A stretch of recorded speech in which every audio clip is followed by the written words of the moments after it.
Exclamation, everybody, and welcome back to Cube Ramblings.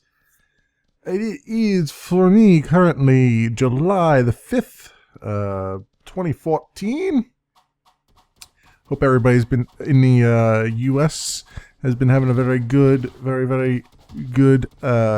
Independence Day. Trying to get the words out of my mouth, kind of hard. I just got back from a barbecue myself, so I am in a slightly comatose state from all the food, as well as the beer. So apparently, I just as a side note, I'm the only one in my family apparently that likes hoppy beers. So whenever my brother comes into possession, or one of my brothers comes into possession of a beer that they don't typically like, it falls on me to finish it off. So I had today for the first time Dogfish Head IPA. So this is quite good actually. It's funny because it all seems to fall upon me to to remove those things from their vision. Luckily, it was just the one beer though, so I'm not inebriated by any stretch of the imagination. However, it has helped to promote this sort of semi-awake state that I'm in right now, semi-comatose, semi-awake state. So hopefully I can still sound chipper and awesome, as if I ever sound awesome, and continue to bring you this week's edition of Cube Ramblings. So, what has been going on? I know in my last video, I got a comment from Captain Tin from over on the guy that I play with over on the LCM server, as a suggestion for some topics. He asked that I potentially talk a little bit about myself, and I might do that, but probably not in a Cube Ramblings episode. I'm thinking I have quite a bit of stuff I want to do over on LCM that's going to require, lots of just sort of building as I go. So I think I might save some of the getting to know you stuff for there. Just it'll give me a nice little topic instead of doing the normal cutaway and then, hey, here's what I built. I might build something while I chat. So I think I'm going to save that for there. I think it's a little bit more on topic, I guess, there than it would necessarily be here. Although this is really just a podcast of me chatting on about whatever the heck I want to chat on about. So it's not like it's out of place here. It's just I do want to sort of keep this a little bit more gaming focused and a little less focused on me as a person. Although me as a person does come out in the commentary. It is less about me and more about more about topics, I guess. It's less about me, more about Cube World. I don't know. Cube World is sort of in the background as just a thing. Let me come clean and be completely honest about this series. This series is an excuse for me to play Cube World. It really is. It's, I mean, I would play Cube World anyway on my own, but I wouldn't play it as much because I need to focus on getting videos done because that's what I want to do. But this is an excuse for me to continue playing Cube World and getting videos done at the same time. So that is really how this evolved. So I'll be completely transparent and honest about that part. Speaking of Cube World, we've had some information come out from Wale in the form of a video that I watched the other day. I'm trying to remember some of it. There wasn't a whole lot revealed there, but there was it was more focused on the new questing system. And you know, it's one of those. We're in one of those rough areas, right, where it's like, there's the hype is increasing again. Large, big, huge YouTubers are making Cube World videos again, for the most part, or at least mentioning it again in videos. And so the community is sort of reforming again to a certain extent, but there's still all the extreme negativity going on for the lack of updates in a year, that kind of thing, which I can only imagine what the Starforge devs go through when they had a lack of updates. Although I've noticed that in Steam I've been getting updates for Starforge for the first time in a while, so I don't know if they're alive again or not. Apparently they're going into a beta-ish area, so that's a thing. Oh, also, before I forget, one piece of feedback I got was that I should. Sorry, I'm writing something down. I should write or include timestamps in my descriptions when I mention games and other things of that nature, and that's good. It's good, very good feedback. It's something that I intended to do from the beginning. I just, I got lazy. I got extremely lazy and just didn't do it. I have gone back and edited the description for that video where the feedback came in and added timestamps to it because I was talking about a lot of E3 games. And it turns out also as well that I mentioned quite a few games in there that I didn't actually include in the links because they weren't in my notes. They were just things that I mentioned offhand. And I suspect that the person that gave the feedback was looking for one of those videos or one of those games that I mentioned, but I never actually put in the description. Oops, sorry.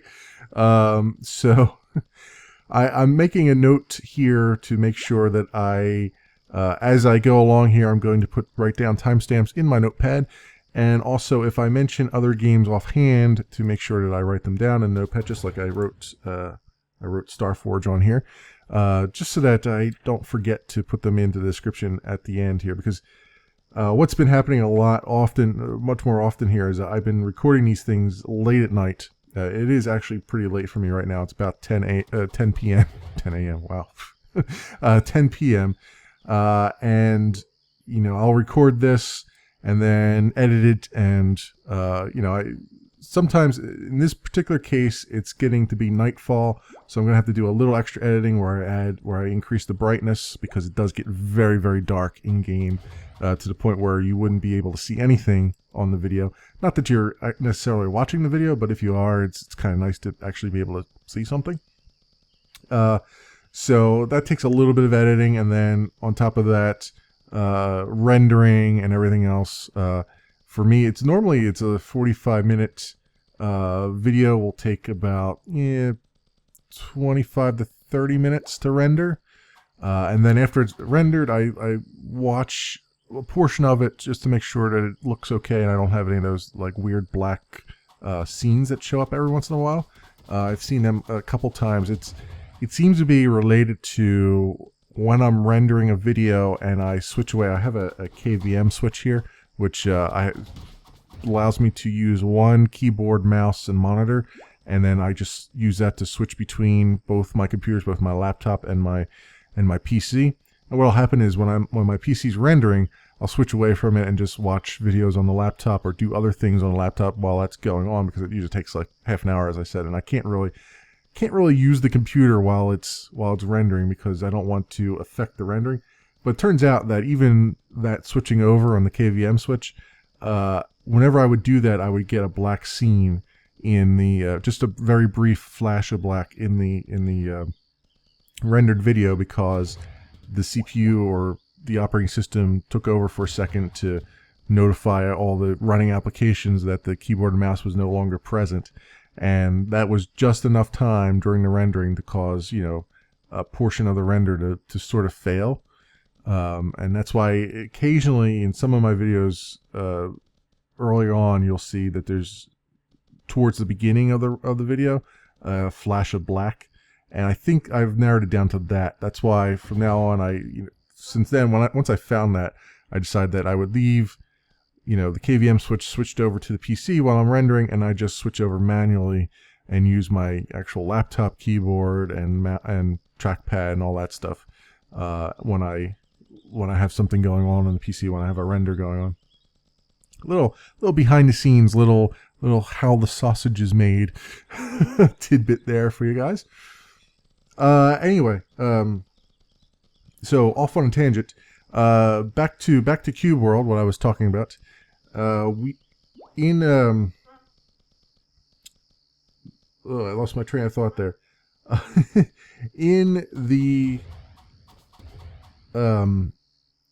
video that Wale released, he was focused entirely on the questing system, and it kind of showed off how the quests would work. So, first of all, it sounded like the sound effects have changed slightly, which is kind of nice. It's a little bit more of a jingle when you do quests instead of the da da da da, which is what you get, when you level up and all that stuff.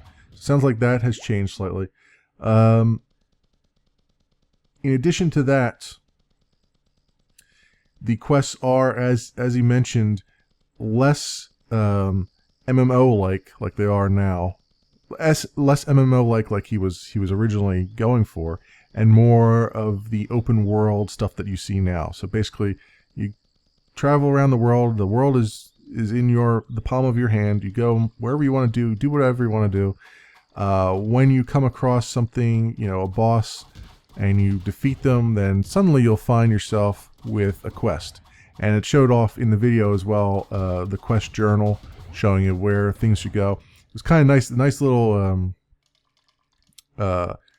effect that I saw on the quest journal was that if you had to, say, kill, I think one of the things in the video was you had to kill 3 of those beetles, the ones that shoot stuff. What are they called? Yeah, the snout beetles, the ones that are on screen right now.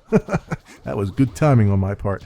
Yeah, the snout beetles. You had to kill like 3 of them or something like that, and it actually showed a picture of them in your quest journal, and so you could identify them visually as to what you had to go after. And I think that's pretty awesome. It's a good little tidbit to add in there instead of it just being a textual thing.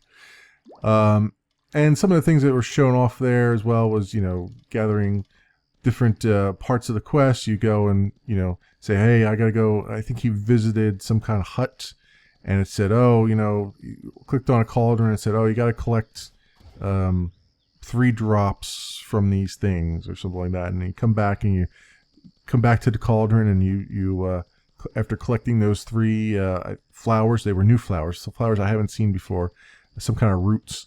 You collect those 3 roots, you drop them back in the cauldron, and then it gave you the next part of the quest, and you go on and do your thing there. So I like that. I really like the way that he's changed that around, and he said, you know what? This game is going to be about exploration. It's already about exploration now, but it's going to be even more so about exploration. You go out and you find what you want to do. And you decide what you want to do. We're not going to hold your hand. We're not going to say, hey, have all this stuff here. Here's follow this linear progression. No, it's up to you. You go and do what the hell you want to do. That being said, I still really hope that at some point in the future we will get the building plans that were alluded to a long time ago, where you could go to a city or go to a town, go to a shop in a town, and say and buy blueprints, much like you have these blueprints for crafting items now that you find on drops and all that stuff. You could, from what I understand, you would be able to buy those blueprints at some point. That was a future thing that was alluded to, where you could buy blueprints and then, based on that blueprint, build a house for yourself. I think that would not go against the exploration portion of the game. I mean, yeah, you're still going to explore and do all that stuff, but sometimes, the world is so freaking beautiful, right, of this game, that I feel like it would be awesome to have that just as I think the blueprint idea is still in line with the exploration idea, because even though, yes, you're putting down roots, if you're not limited to just one, like you can go off and you can buy more blueprints later on and go to other biomes and put down some roots there too, put down some houses there. I feel like that still is in line with the exploration aspect, because then you can just go around and do what you want to do. We already know that towns, you'll be able to teleport yourself back to towns now. It seems reasonable that you'd be able to teleport yourself back to a house that you've built. I also think that it would help if we had, a house to display our earnings in. Like, hey, I went and slayed 5 trolls, and I've got 5 troll asses that I want to hang on the wall just because. I mean, to me that's awesome. I carry, right now my character, I'm carrying around all this armor that I don't need anymore, but it's epic armor, and I can't part with it, because I want it to be like, I feel like if I sell it off to some merchant, right, it's gone. There's no appreciation of what I found, right? I have no proof that I ever found this crap then, because I just this crap. I have no proof that I ever found that epic loot, right? Whereas if I had a house and I had, say, maybe armor stands and stuff like that, I could drop it off in the house, and then I could go back to it at some point and go, look, hey, look, I've got souvenirs of my travels out in the world. So that, look, I hope that in the future that is actually a thing that happens. Of course, I don't want to ask for too much because we haven't had a release in over a year. It's been over a year since the game was released as alpha, and the community has been just damn insufferable. It was getting good. It was getting okay for a little while there, and then that video came out, and the 1-year anniversary went by, and it's just become damn insufferable again. But then again, that is generally Reddit, right? It has its good points, and then it has its 6 months out of the year where it has PMS, right? Or some form of it. So it's, as far as the video goes, there were other things in the video that were shown off. We saw some different locales, some different vistas. We saw obviously different plants, some new plants. There looked like some new biomes as well. There were new objects in the world, like the hut was shown off, and more importantly, the big thing that I think a lot of the YouTubers that have been playing and whatnot have been talking about is the arena area, the battle arena, where you basically run across this arena, you talk to the arena master, you say, hey, I'd like to participate in this, and he goes, okay, here's a troll, go fight that troll, and you go fight the troll, you come back to the arena master, he's like, okay, here's your next opponent, and here's your next opponent. And that sounds really good. That sounds really awesome. I like that idea. I like what's going on there. It emphasizes the exploration, emphasizes the battle aspects of the game. Also, there were new creatures.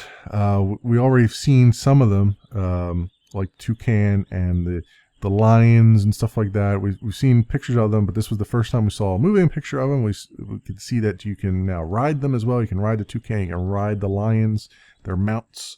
The interesting part of that video was that the boss mobs now, at least the ones that were in the arena, appear to drop any pets that they had employed. Now, we know in the game already, when I fight some bosses, that they can have pets with them, but you usually just dispatch with the boss, you dispatch with the pets, and that's it. You don't get anything out of it.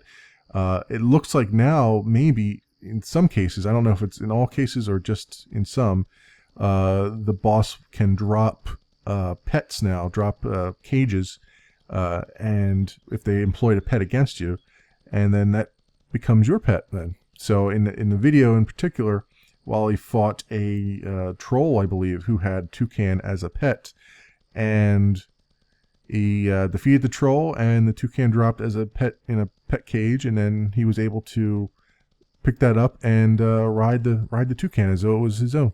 So that is awesome. I like that. I like what I'm seeing there.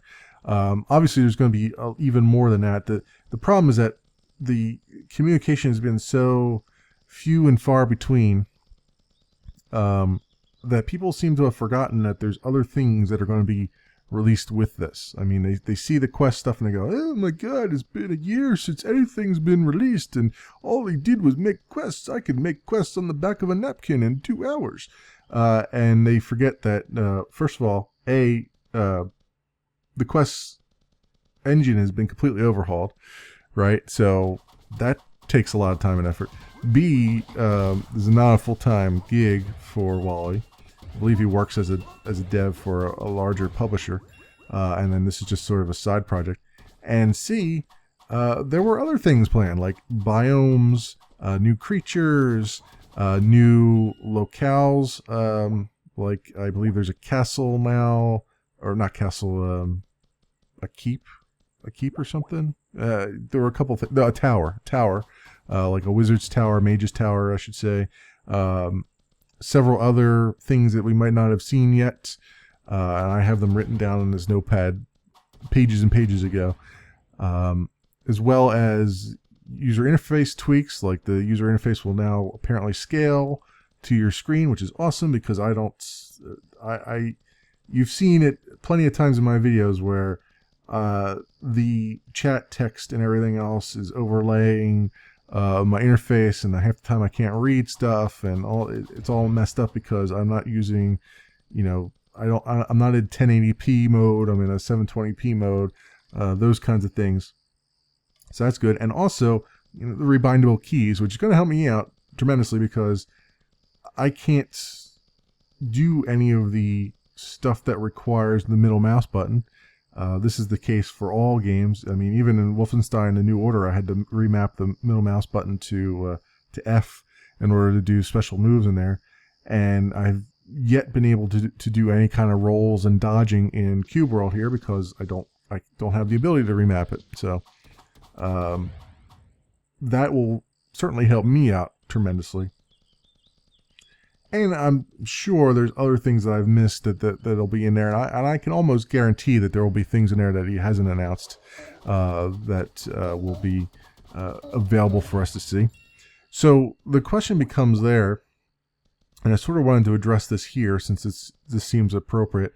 What am I going to do when the release comes out? And I have a feeling that with this video announcement that came out by Wally, that we're probably pretty close to release. I don't think it'll be this week or next week.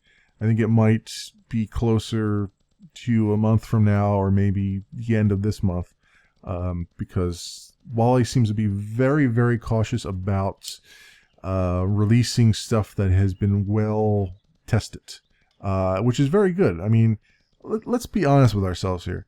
For an alpha game, all right, this game has only crashed on me one time to desktop.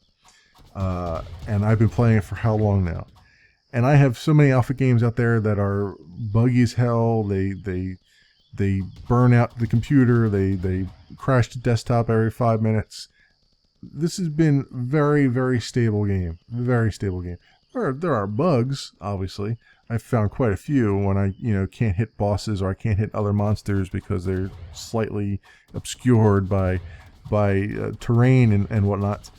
But, I mean, as far as alphas go, this is a very, very stable alpha. So I suspect that what we're going to get as our next update is also going to be extremely stable, given the track record that Wally has had so far. So in order to do that, though, I imagine he's going to spend the next couple of weeks making sure that it's all, it's all good. He's run through a regression test and everything like that. So that said, I'm excited for it. What am I going to do as far as Cube Ramblings goes? Well, when the new release comes out, and I am saying when, when the new release comes out, I am going to basically, I've been, up to this point, I've been making a copy of this world and just saving it off as a backup, just in case something does happen. I'm going to do the same thing. I'm going to back up and set this aside. I'm going to get the update, and I'm going to roll a new character and a new world. So this world, for those of you unaware, is I called it way back in the beginning, Season 1, knowing full well that I'd probably have to redo a world once various updates had come down. And I think that's appropriate this time around too, because with the new questing system and everything else, it doesn't seem right to try to integrate the new questing system with a level 105 ranger, right? As much as I want to, I mean, I feel like there's a part of me that's like, hey, wouldn't it be awesome if I just had continued in this one world with this one character, and I could say, you know, for all time that this character started out the world when it was new and continued on even through all the ages. But I don't know how practical that's actually going to be. I do want to see what the questing is going to be like from the beginning, and I do want to, you know, make sure that I get full advantage of all the stuff that the world has to offer. So that being said, I have no plans of deleting this character or this world. I'll keep it around, and I'll see what it looks like, you know, with the new character and with the new world. And if I discover along the way that this is completely compatible with what I have, then maybe I'll switch. Maybe I'll jump back in here at some time into this world and run with that as well. But honestly, I think what I will do is roll a new character, roll a new world. I'll probably not do a ranger because I've done a ranger to death, even though I kind of like the ranger. I know that in the beginning the ranger is ridiculously hard. So I think that I will probably go with the mage class, which is something I never do. I almost never do magic users in any RPGs because they just kind of annoy the crap out of me. But this is going to be the exception to that because I could play a warrior. It's okay. I could play a rogue, which is that's fine. I think I really want to try out the mage because I'm already used to doing long range attacks with the ranger, right? Because you can't really get up close and personal with people because they will beat the living crap out of you. So I'm going to try that and see what it's like. And if it doesn't sit well with me, then I'll switch back to some other character or re-roll a new one. Whatever, doesn't matter. As far as the content of Cube Ramblings, it may end up being a little bit closer to an LP, but it may also run still as a podcast. So I have to figure out what I'm going to do there. My thought is that I would like to continue this as a podcast even when the new updates come, and then just make mention of things as I go along. But at the same time, when you're starting a new character and you're starting a world anew, it feels like I should do it as a straight LP, like I had started out as. So I'm not quite sure what I'm going to do yet. I have a feeling I'm going to stick closer to the format that I've been doing, and then you'll just see that stuff as I progress. You'll see some of the things that I do, and I may not end up mentioning what I'm doing on screen. I'll just do it. So we'll see. We'll see. We'll cross that bridge when we come to it, as I've said before in the past.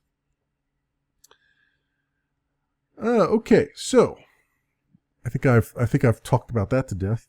Let us talk about a few other things that I have on my list here.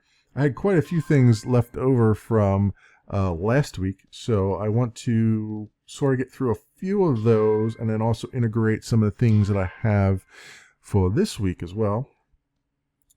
So one of the things I had left over from last week is there was an interesting little speed run done of Super Mario Brothers. Now we know that Super Mario Brothers has been speedrun quite often. It's very popular in the speedrunning community. What's interesting about this one though is that this guy was able to, or this player was able to knock a half second off of pretty much the fastest speedrun that was out there. So they managed to complete Super Mario Brothers 100%. Well, it was any percent. It wasn't 100%. It was any percent. So warps were used and all that stuff. Able to complete it in 4 minutes 57.69 seconds. They did this by doing a nice little trick that hadn't been done before in World 8.2, I should say. Basically sit there for about 10 seconds right before the end flag and allow a bullet bill to get very close to the end flag, and then they jump at the very bottom of the flag with the bullet bill. And due to a little glitch in the game, when you do that, when you and the flag and the bullet bill intersect with one another, it skips the ending sequence where your character walks to the castle, right? Which ends up shaving off about 20 seconds off the end there. So even though you waited like 10 seconds, it shaved off a bunch at the end, and ultimately was able to get through the game a half second faster than the top speedrunner time. So that was pretty cool. I'll link you to the article on Polygon that has the video embedded in it. It's a nice little thing to look at. Speedrunning is an interesting thing to me. I look at the speedrunning, and I think I do what a lot of other people do, and that is I just sit there with my mouth agape and just at the awe of what they're able to accomplish. I wish, and I guess this might be the wish of a lot of gamers. I wish that I was good enough at a game that I could do a speedrun, but I am not. I am not good at anything. I do not have the reflexes of someone who can do that stuff.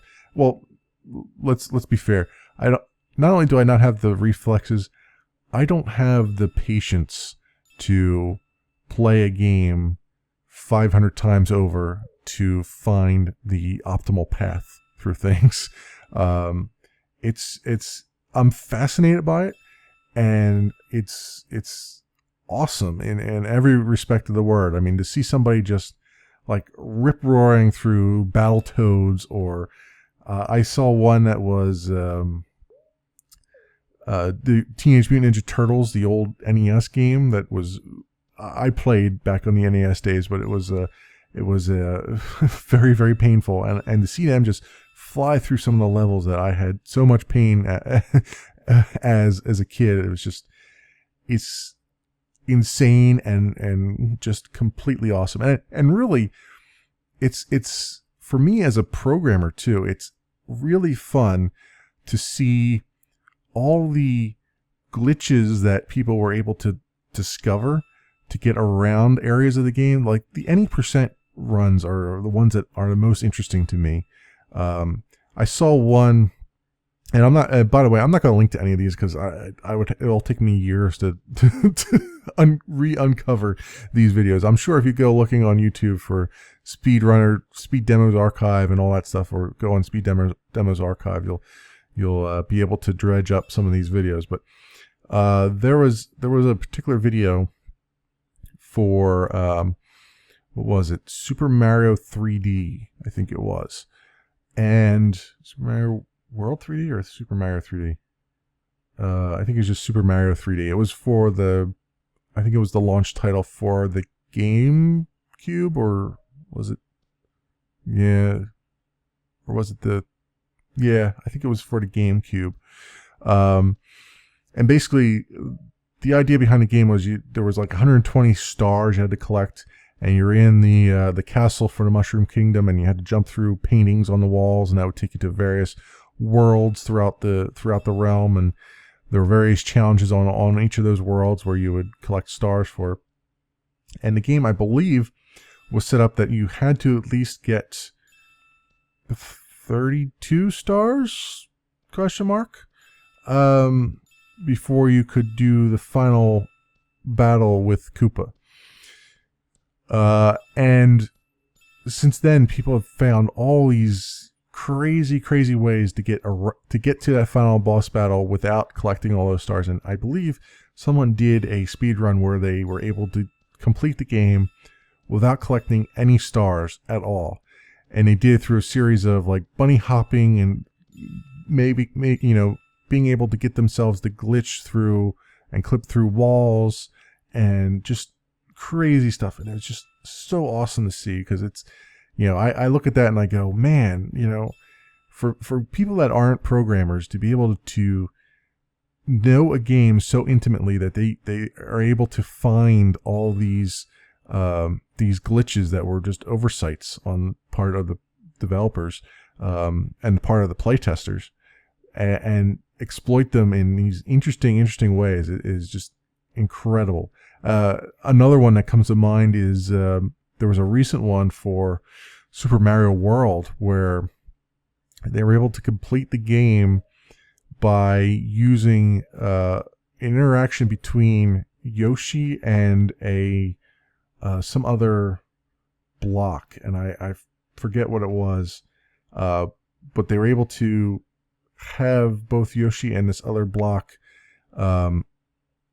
occupy the same space at the same time, which caused the game to jump to a new location in memory, and that location in memory happened to be the end credits. So basically they completed the game on, I think, pretty much the first level of Super Mario World, which is insane and terrific at the same time. It's just really cool to see. I used to frequent the Speed Demos Archive and a few other sites that used to, I think TAS Videos was another one that I did, that I used to look at, and I better write that down, so I leave a link to that. But yeah, it was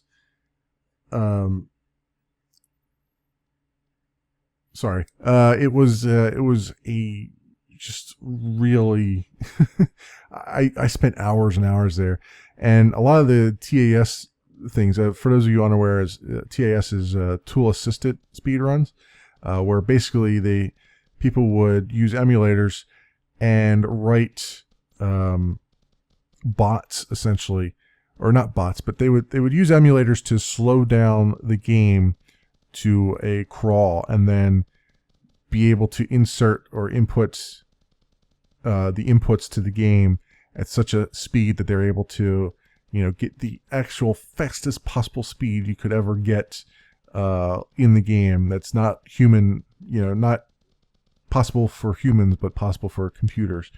And then they just play it back at normal speed, and you just see these crazy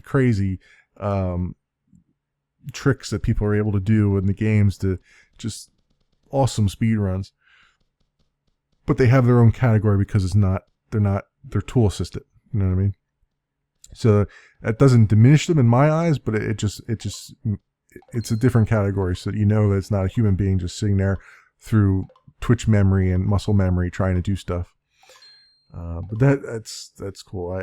I encourage anybody who enjoys games to just go look at a speed run, because pick a game that you used to play and just go look it up and see if you can find a speed run for it. It's crazy. I mean, I've looked at things like even games that I haven't played, like GoldenEye on the N64. That was the other console I was thinking about. On the N64, you've got people who have memorized the maps to a point where they will jump through the map without looking at anything and get all the way to the end. It's crazy.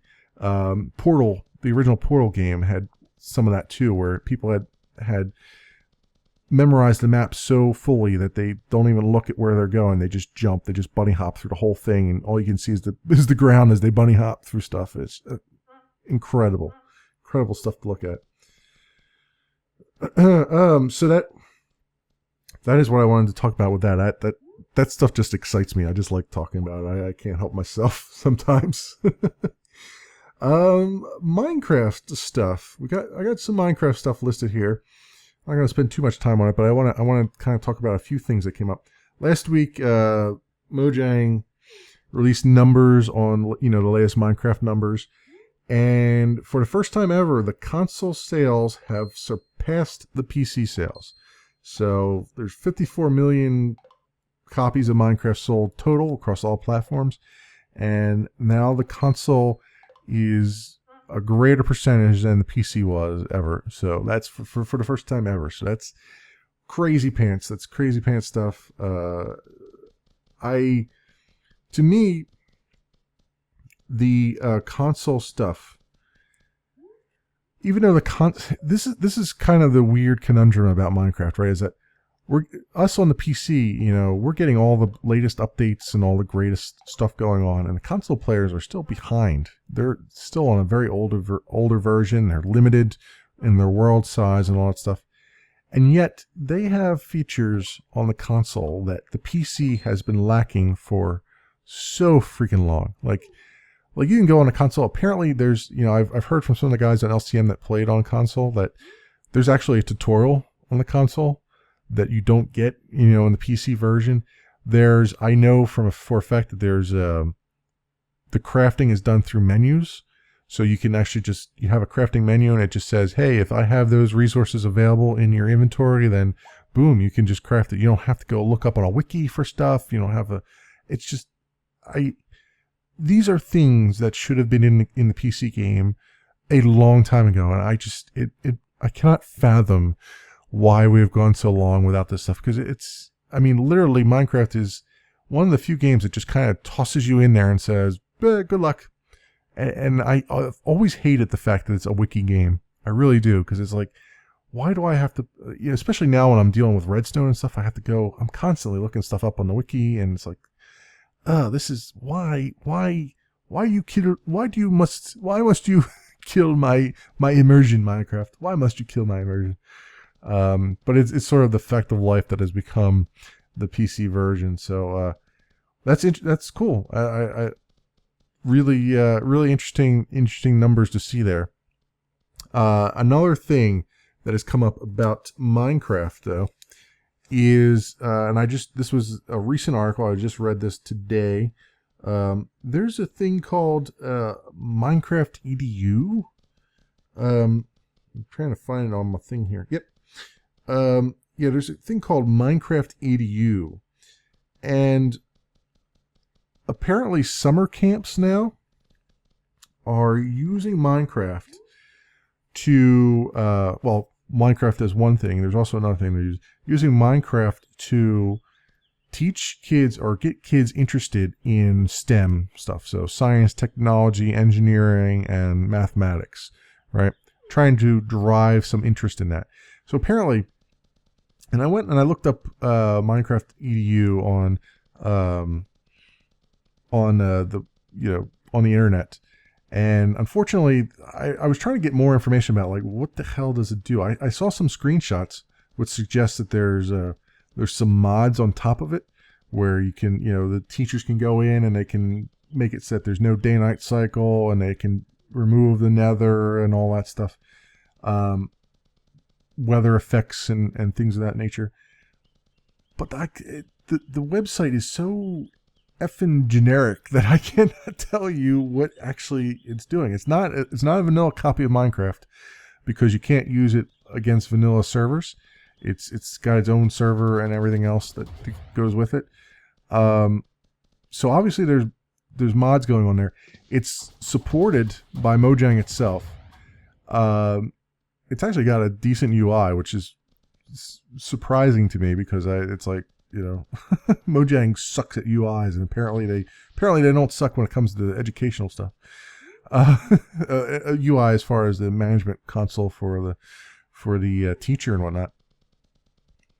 And apparently it's like, I was trying to figure out what the curriculum was and how it's being employed, and I cannot find any information about exactly how they're doing this, but the little nuggets of information I was able to glean is that they basically start out kids, in camp. They say, okay, first night is just your normal survival night where you're trying to protect your fellow campers from zombies and whatnot.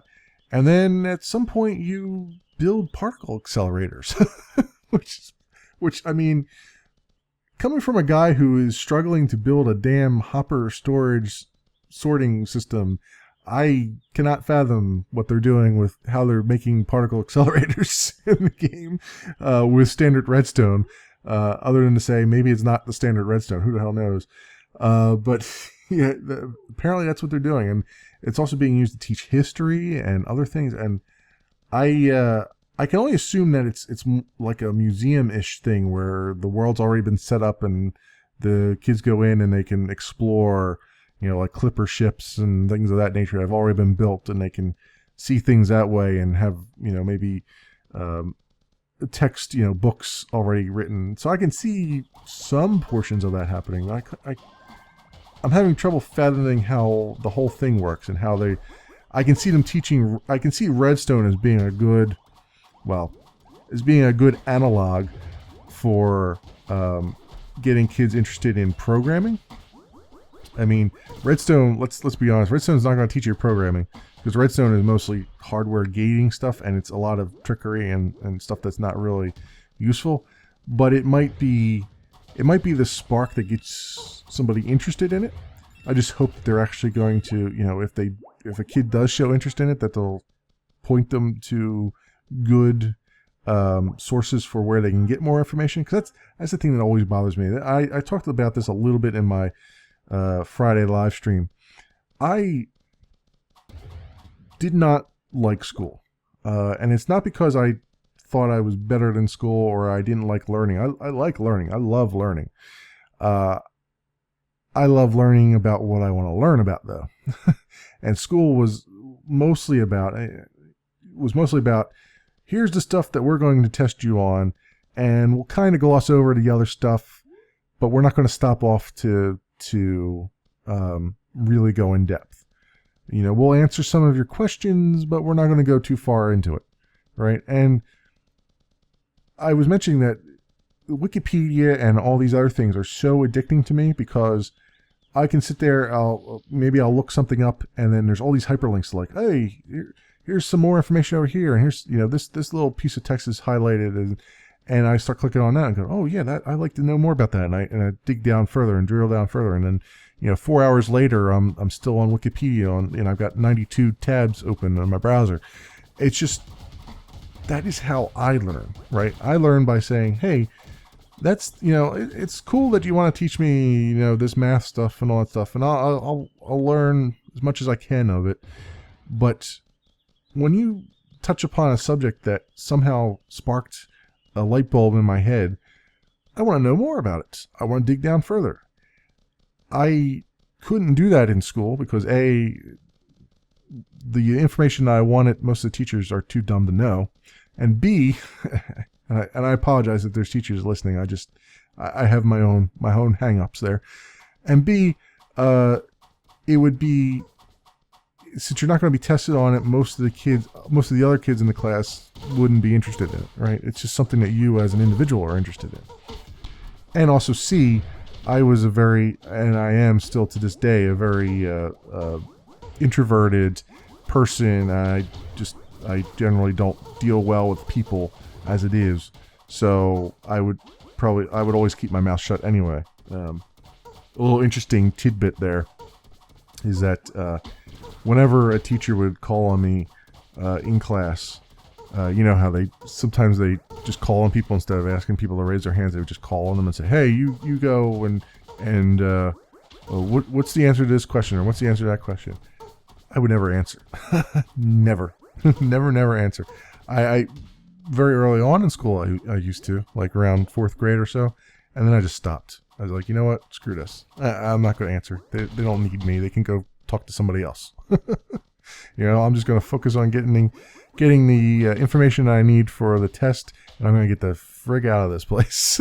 Do what I want to do. Learn what I want to learn. So it was. So I'm very interested. I like the idea that they're going to use games as a medium to help teach some of these things. I just hope that they give the kids information to dig further down. You know, if they seem to have an affinity towards Redstone, you know, and they seem to have an affinity towards programming, Redstone's not going to teach them programming. Let's just be honest about that. It's not going to teach you any kind of programming. It'll teach you logic, which is a portion of programming. I mean, everything we do in programming is logic, but it's not, you're not going to come out of it and be able to write Minecraft or anything even remotely similar to Minecraft, right? It's something that requires more than just, logic is just one little piece of it, right? Learning the logic. That's why we have bachelor's degrees and we go to school for computer science, and why most of the people in the computer science curriculum drop out before the end, because they find out that it's actually a lot more involved. There's a lot more theory than they had bargained for. It's not just a matter of, let me just type on a computer and magic things happen. It's not magic pixie dust that goes on there. There's a lot more to it, which is why, the other reason why I get so, I don't know, I get upset sometimes when I read things on these forums, like where people are just giving indie developers such a hard time about stuff like, oh, you haven't updated the game in 2 weeks, and oh my god, you know, this latest update, all you had was this in it, and you know, I could do that in my sleep. And it's like, dude, you really, really, really do not freaking understand what you're talking about. You really don't. I mean, I don't work in gaming, but I work on software, and it's, you know, I just got finished let's put this in perspective. I just got finished a 5-month-long project of coding where we were basically replacing large portions of the software to hopefully make it better, and we still were just a fraction of better than we were, and ended up scrapping the whole thing. I mean, the company's like, you know what, this is not quite as much as we want it, so, you know, we like what you've done, we don't. And it was me and a bunch of other people. It wasn't just me alone. It was a couple of us. I had a team of like 4 of us working on that. And they just basically said, you know what? We feel like this isn't a big enough step. Congratulations on spending 5.5 months on this, but we don't feel like this is a big enough step in the right direction. So we're going to just toss it all out the door. And it's just, it's incredibly insulting. It really is. It really is. I mean, I'm used to it by now. I'm used to just throwing stuff out after a while. This is not the first time it's happened, and it will not be the last time it's happened. But I don't think people realize just how insulting that is, because it's basically telling us that we don't really understand what you do. It's all magic to us. And by the way, you haven't done enough because it's all magic to us and we don't understand what the hell you do from a day-to-day basis. So we're just gonna throw the wrench in and say, nope, we'll come back and do this again. We'll do it a different way. It's like, that drives you insane. And I can only imagine what it's like for devs, for indie devs, when they're trying to get their vision out there, they're trying to get stuff done, and they've just got this wave of just freaking idiocy just going, oh, this update, you only did 2 things in this update instead of 3 things, and these were very small things, and I mean, I can't believe that you spent all this time on this. It's like, dude, you really need to get a you really need to get a clue at some point. Sorry, I felt the need to get on my soapbox there for a moment. But yeah, back to the topic on hand. Now I'm way off on a tangent. Yeah, so that's cool. The Minecraft as MinecraftEdu and all that stuff. Apparently, now this is the thing that makes more sense to me than Minecraft as an educational thing. The thing that makes more sense to me than Minecraft as an educational thing, they have apparently KerbalEdu, Kerbal Space Program, has and it's supported by Squad too, which makes Kerbal Space Program. They also have an educational program. That to me, and apparently in there you have actual like quests where it's like, okay, here's an airplane, make it better.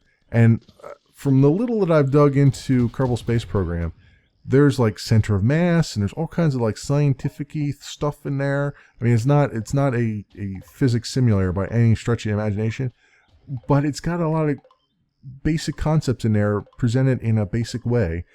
And that to me, that makes more sense to me. That like that's the thing that I think is like, yes, this could be an educational thing.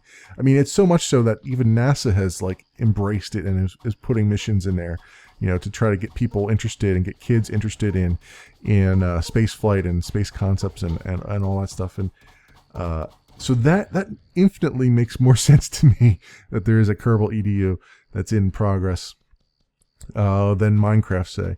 But I guess, you know, they each have their strengths because they are both sandboxy, I guess.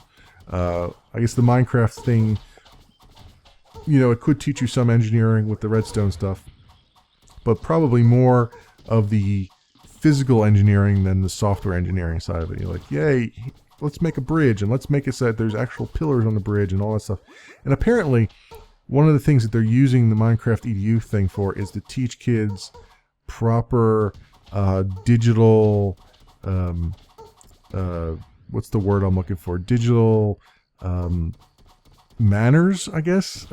Manners is not necessarily the word, but it's kind of the same concept, where they're trying to teach kids like, hey, it's playing games is cool. There's other things to do as well, but there's also, you know, treat people with respect, and also remember that, you know, there needs to be a balance in your life between sitting in front of the computer playing games and also doing other things in your life. You know, like being out in nature and being, you know, being active and being social creatures and all that stuff, which is cool. I mean, it's not my cup of tea. I prefer to not be a social creature and not be out in nature. But I mean, to each their own. And I'm sure there'll be other kids that feel the same way. But it's still nice to, you know, let them know, like, hey, you know, stop acting like a dick. Stop being a dick to people, because there are actual other human beings on the other side of that, computer. Oh man. What else do I have on here? So there was, how much time do I have? I got a little bit of time, it looks like. There was a big controversy this week about in relation to esports and the Finnish Assembly esports tournament that is being assembled around the gender roles that were being introduced into it. So we already know from various other articles, and I admit, I will admit this straight up, I am not very involved with esports. I do not know the lingo. I do not follow them on Twitch. I just, it doesn't really interest me that much. So I'm going to get things wrong here, I'm sure. But from the articles that I've read, there is a long-standing problem that has been particularly exposed by esports in general, and that is with gender roles. And there's been a lot of accusations of misogyny and various other hostile actions that have been shown in the esports community. And I mean, let's be honest, downright immaturity. I'm not going to get too much into that because I don't have any articles to cite, unfortunately. It's just things that I've read over the years. People who are more familiar with esports can probably chime in and say, you know, whether or not that's actually accurate or not. In some cases, I know that there was a big hubbub a while back about a fighting tournament I think a Street Fighter tournament or something similar to that matter, where comments were made that were born of ignorance and so on and so forth around women and their treatment or how they should be treated, I should say. So this is a big deal, and this is kind of a tinderbox that was bound to spontaneously combust into flames at some point in time, and it appears to have happened during this week. The Finnish Assembly Esports Tournament, they were gathering up players for their qualifying round. They're a qualifying tournament for the International Esports Federation. I believe that's IeSF is the acronym, and I believe that is the actual wording. I might be wrong on that. And so they're a qualifying tournament. They're basically trying to get Finnish people, get the best of the best to represent Finland at the International Esports competition majigger. And in so doing, they structured their competitions around the leagues that the IeSF had put in place. So there was a male league and a female league, which in and of itself is not a bad thing. There are problems with that, but there are ways of there's some logic behind it that actually makes a little bit of sense. But it also introduces problems.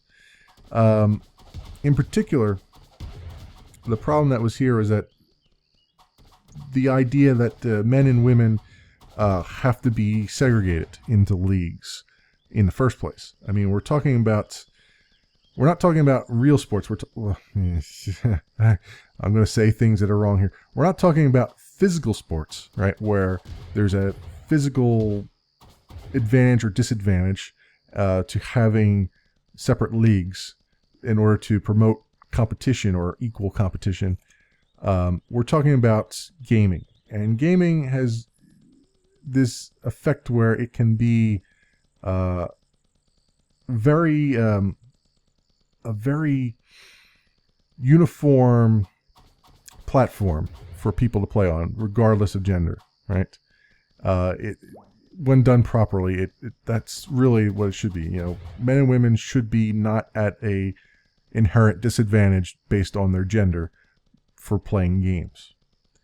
And unfortunately, this was sort of bringing that into light, that there is some kind of disadvantage, and that the men and women should be segregated into leagues. And that in and of itself was insulting.